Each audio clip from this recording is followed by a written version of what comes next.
Bonjour les parents qui cheminent. Ça vous est déjà arrivé d'être témoin d'une scène entre un adulte et un enfant qui est un peu violente et dans laquelle vous aimeriez bien intervenir, mais vous savez pas trop comment? Si c'est le cas, ce contenu est pour vous.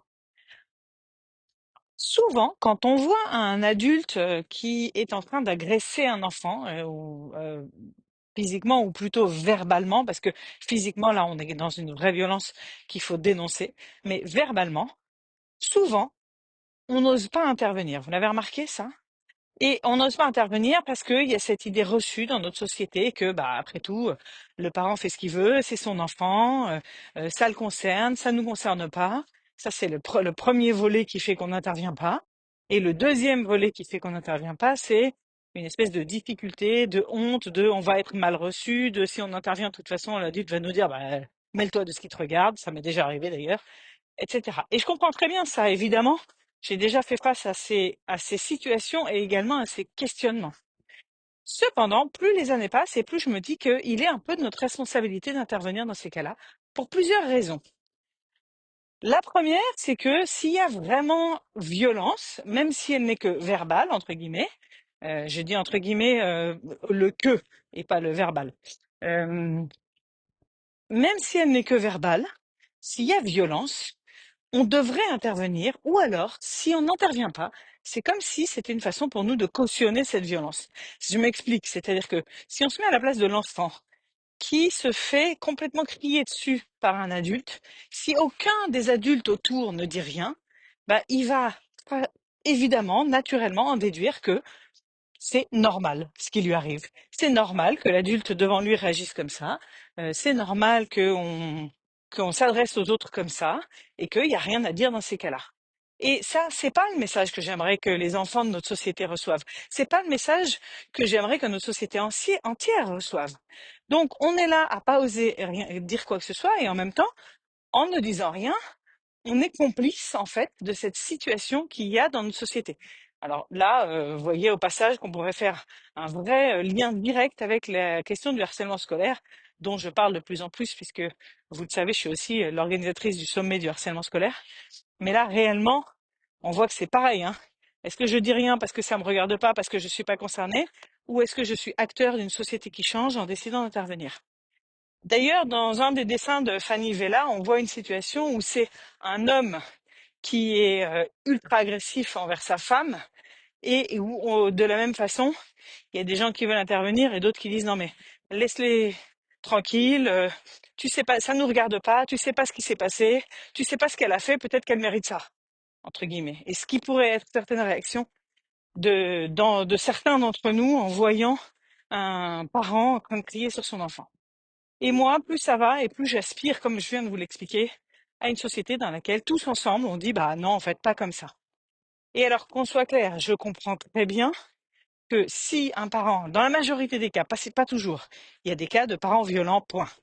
Mais dans la majorité des cas, si moi j'assiste à une scène dans laquelle un parent est en train de crier sur son enfant, ça ne veut pas forcément dire que c'est un parent maltraitant au global. Il est très probable que ce parent-là, à ce moment-là, perd ses moyens, a perdu ses moyens, ne sait pas comment contrôler les choses, déborde complètement, et je suis pas en train de juger ce parent sur cet instant. J'ai été, il y a des années, un parent qui criait sur ses enfants. Et en même temps, je sais que si un parent s'autorise à crier sur son enfant en public aujourd'hui, c'est parce que la société dans son ensemble l'admet. Or, il y a d'autres circonstances dans lesquelles la société ne l'admet pas. Donc, moi, ce que je veux, c'est intervenir pour deux raisons. La première, c'est que je voudrais pouvoir montrer, enfin, faire partie de cette société qui n'admet pas que ça se passe comme ça. Et donc, ça peut encourager les parents à qui ça arrive encore de chercher d'autres méthodes pour faire face à ces débordements-là, ce qui sera bénéfique pour la société dans son ensemble. La deuxième, c'est que je sais que ce parent qui est en train de crier, majoritairement, encore une fois, il peut y avoir des parents qui sont violents fondamentalement, mais majoritairement, c'est entre guillemets juste un parent qui arrive plus, d'accord? Et donc intervenir, c'est aussi une façon de prendre le relais quelque part. Parce que, voilà, on cite toujours cette citation qui dit il faut tout un village pour élever un enfant. Et pour autant, nous, dans nos sociétés, quand il y a un parent qui est complètement au bout du rouleau et qui se met à hurler sur son enfant, ben, on n'intervient pas parce que ça les regarde. Ben, en fait, faut être cohérent. Si on considère qu'il faut tout un village pour élever un enfant, ben, allons-y, prenons le relais. Même si c'est très compliqué parce que beaucoup de parents le refusent, comme on le disait au début.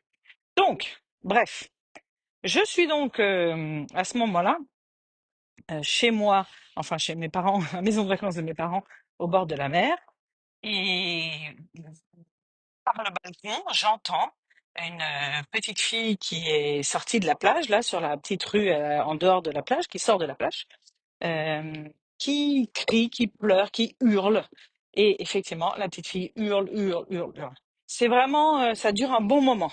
On sent vraiment, il y a comme ce qu'on peut appeler une crise, quoi. C'est-à-dire que clairement, cette petite fille, elle est dans tous ses états, elle n'arrive pas à faire face et ça crie. Ce qui doit être hyper énervant pour la maman qui est à côté, parce que moi, en étant à distance, les cris me pèsent, parce que j'ai une sensibilité au bruit, je sens que mes épaules se tendent, etc. Donc j'imagine bien que quand la maman est à côté, c'est pas facile. Pour autant, j'entends pas tellement de réaction de la maman, d'essayer de faire quoi que ce soit, etc. Probablement que cette maman, à ce moment-là, elle ne sait pas quoi faire, elle est elle-même perdue, j'en sais rien. Enfin, au bout d'un moment, la maman se met, au bout de quelques minutes, la maman que j'entendais pas avant, se met en fait à craquer complètement. Et donc, et là, je m'approche et je vois hein, complètement que cette maman se baisse vers la poussette. En fait, la petite fille, elle est attachée dans la poussette et donc tout en criant, elle se débat un petit peu dans les cordes qui l'attachent. C'est une enfant d'à peu près 2 ans et demi, 3 ans. Et la mère se baisse à son niveau et lui hurle quelque chose de l'ordre de «Tu vas te calmer maintenant!» Voilà. Et en répétition. Alors, évidemment que de l'extérieur, quand on n'est pas dans l'état émotionnel de cette maman, on sait que de hurler «Tu vas te calmer maintenant», ça risque pas de calmer cette petite fille. Bon, cette maman-là, elle a perdu ses moyens. D'accord. Et là, moi, je me dis, qu'est-ce que je fais? C'est-à-dire que j'ai un moment de pause, parce que malgré toutes les bonnes intentions que j'ai posées au début de ce, de ce partage, vous voyez bien que enfin, j'admets évidemment que c'est pas facile d'intervenir, d'accord? Donc je suis là et je me dis, ok, je veux intervenir pour toutes les raisons que je vous ai données avant. Si je suis alignée avec mes principes, avec mes valeurs, je veux intervenir. Je peux pas juste laisser ça comme ça sans rien dire. Et il y a plein de gens autour qui voient ce qui se passe et qui font rien. Et cette petite, elle est dans la détresse et en plus, elle se fait hurler dessus. Donc ça marche ni pour la petite ni pour la maman. Donc je veux intervenir. Mais je sais que c'est délicat parce que je sais pas comment je vais être reçue. Alors, ce que je fais à ce moment-là, et c'est pour ça que je vous le partage, parce que je pense que peut-être que ça peut vous aider également si jamais ça vous arrive. Ce que je fais à ce moment-là, c'est que sans réfléchir, je commence à descendre en me disant, je redescends dans la rue pour aller voir. Et puis, au passage, j'attrape une bouteille d'eau. J'arrive près de la poussette et de la maman, qui est donc la maman toujours dans le même état. Et là, je m'approche et je dis, excusez-moi, j'ai l'impression que c'est difficile pour vous. Et rien que ça, déjà, la maman, ça la calme un petit peu parce que je pense que c'est juste un mot d'empathie, en fait. Je suis pas en train de lui dire, eh oh, ça va pas crier comme ça sur votre fille. Je lui dis pas ça. Je lui dis pas ça un seul moment. Je ne lui transmets rien de cet ordre-là. Je lui dis, j'ai l'impression que c'est difficile pour vous. Et là, elle me dit, ah oui, là, c'est difficile, hein. Ok.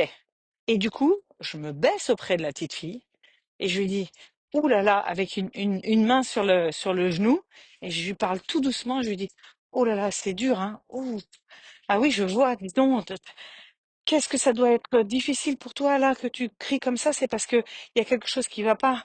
Ah, puis en plus, tu dois avoir chaud là dans ta poussette, à te tordre comme ça. Oh là là, ça doit être dur.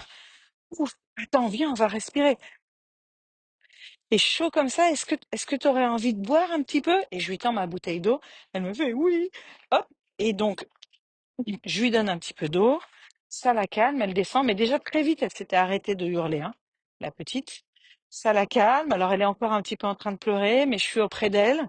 Et je lui dis, bah dis donc, ah bah ça, c'est sûr que ça doit être compliqué comme ça, là, hein. Ah bah oui, non, mais c'est pas agréable, là, dans ta poussette, où tu te tords et où t'as chaud. Oh, oh là là, quand ça fait du bien de respirer, pas vrai? Tiens, regarde, on va essayer de sentir le souffle dans ton ventre. Alors là, elle me suit pas du tout, mais c'est pas grave. Elle m'écoute. On sent, elle sent le ton calme quand même. Donc elle descend, elle descend. Je lui dis, est-ce que tu veux encore un petit peu d'eau? Elle me prend encore un petit peu d'eau. On respire encore un peu. Après, je lui dis, est-ce que tu en veux encore? Elle me dit, non, j'en veux plus. Je lui dis, est-ce que tu es bien là dans ta poussette? Elle me dit oui, non, je lui dis, t'es fatiguée peut-être? Elle me dit oui, de la tête, hein. Elle me parle de la tête, elle me dit parfois un peu oui, parfois juste de la tête. Je me dis, t'es fatiguée peut-être? Oui. T'es bien là dans ta poussette? Oui. Tu veux te reposer dans ta poussette? Oui. Voilà. Je sais pas si je tombe juste ou pas, mais j'ai un ton tout calme et je l'accompagne elle. Et une fois qu'elle est descendue, je me tourne vers la maman de nouveau et je lui dis, ça va mieux?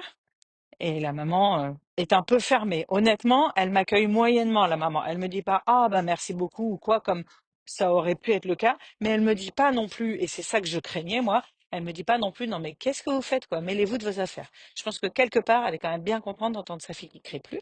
OK, donc tout le monde est un peu calme. À ce moment-là, arrive le père qui, lui, était en train de réunir les affaires de la plage, je pense. Donc il arrive avec toutes leurs affaires de la plage et il dit, eh ben dis donc, qu'est-ce que ça a été long. Et là, la petite fille se retourne un peu vers la maman et commence de nouveau à pleurer un peu. Alors pas du tout les hurlements d'avant, mais elle se remet un peu à pleurer. Elle lui fait, mais maman, maman. Et lui dit quelque chose de ce langage d'enfant que seuls les parents comprennent. Moi, je comprends pas. Donc la maman commence à répondre en disant, oui, mais non. Et du coup, je demande à la maman, je dis, qu'est-ce qu'elle dit? Et elle dit les jeux, elle veut les jeux, elle voulait rester à la plage.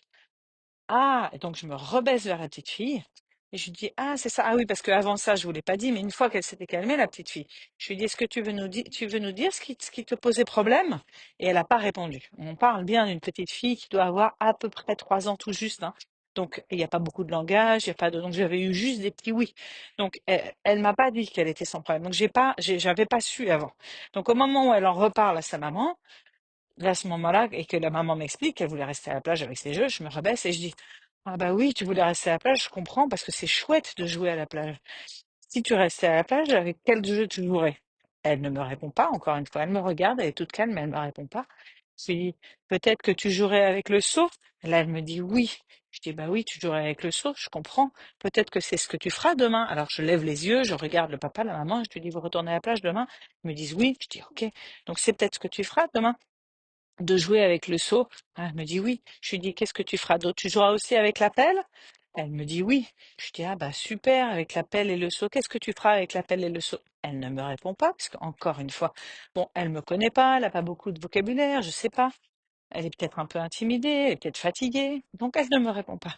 Et je lui dis, bah, qu'est-ce que tu feras d'autre? Tiens, on va le raconter à papa et maman tout en avançant. Et là, je fais signe à la maman de, allez, on y va, quoi, avec la poussette. Donc la maman se met à pousser la poussette.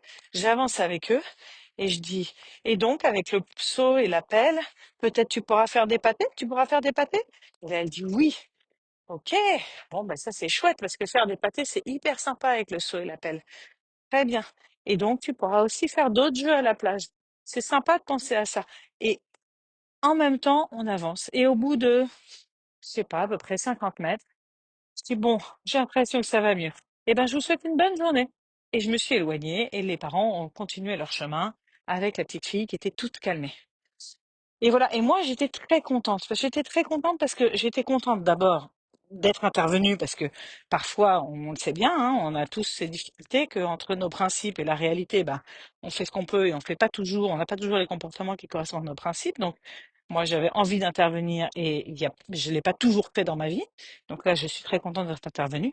Mais surtout, je suis contente parce que j'ai l'impression que dans cette situation, bah, d'une part, j'ai aidé cette petite fille qui était dans une situation de détresse folle et en plus en train de se faire crier dessus alors qu'elle n'arrivait déjà pas à exprimer ce qu'elle voulait dire en fait, hein. Si cet enfant est en train de hurler dans sa poussette en se débattant, c'est parce qu'elle a très fort envie de dire quelque chose et qu'elle a l'impression de ne pas être entendue.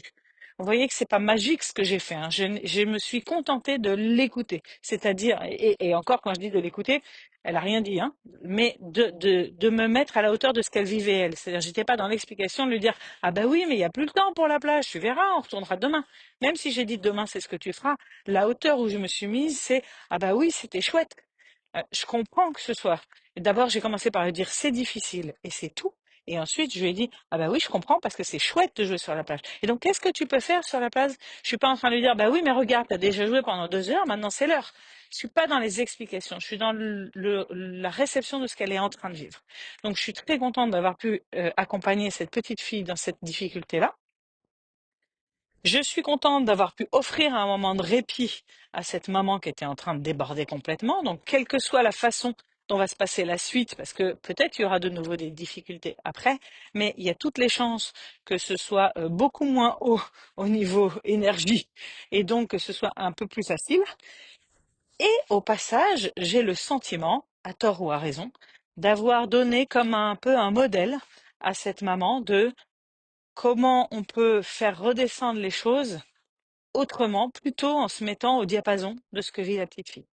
Alors, on peut argumenter contre ça, que parfois les enfants, c'est beaucoup plus facile de les calmer quand on n'est pas le parent, parce qu'ils se comportent pas tout à fait de la même façon, parce qu'ils se sentent moins, parce que c'est moins facile pour eux d'exprimer leurs difficultés. D'ailleurs, c'est vers la maman qu'elle s'est retournée pour redire ce qui lui posait problème, et pas vers moi, alors que je venais de l'accompagner à redescendre. Et c'est tout à fait possible. Peut-être que si la maman avait eu le même comportement que le mien, peut-être que ça aurait été un peu plus long. À l'inverse, je pense que si la maman avait eu ce comportement-là avant le moment où je suis intervenue, la fille n'aurait pas débordé à ce point-là. J'en sais rien et il faudrait une vraie réalité pour le tester ça. Donc, on le testera jamais et on le saura jamais. Dans tous les cas, ce qu'on peut savoir, c'est que là, la petite fille s'est sentie mieux, la maman s'est sentie mieux et moi, je crois avoir proposé une alternative à cette maman qui se sentait coincée face à une petite fille. Elle savait pas quoi faire d'autre. Elle en était à lui crier de se calmer. Et là, elle a vu qu'il y avait d'autres méthodes. Donc voilà, j'espère que cette façon d'intervenir vous aidera pour une prochaine fois. Vous avez vu que ma posture, et c'est ça que je voudrais partager, c'est pour ça que je dis que ça peut vous aider, ou en tout cas vous inspirer ou vous donner des idées, si jamais vous faites aussi face à des situations comme ça. Ma posture, c'est pas du tout de faire des reproches à la maman, ni avant, ni pendant, ni après. Je lui ai rien dit, quasiment, à la maman. Ce que j'ai fait, c'est juste de lui dire, vous passez un moment difficile. Je lui ai demandé ensuite si ça allait mieux. Et moi, je me suis focalisée sur l'enfant.